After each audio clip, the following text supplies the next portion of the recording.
झापा 5 मा सुरक्षा चुनौती बढ्यो। कमान्डको जिम्मा एसपी वसुन्धरा खड्गाले पाइन्। ओली भने असन्तुष्ट।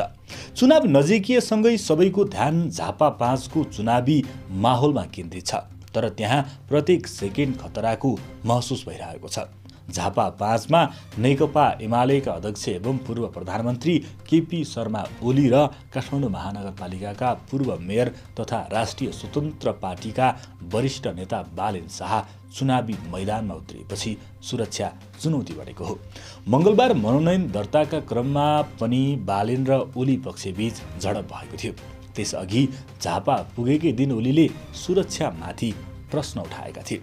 सुरक्षा चुनौतीका बीच सरकारले झापाका प्रहरी प्रमुख राजन लिम्बुलाई सरुवा गरेर वसुन्धरा खड्गालाई कमान्डको जिम्मा दिएको छ।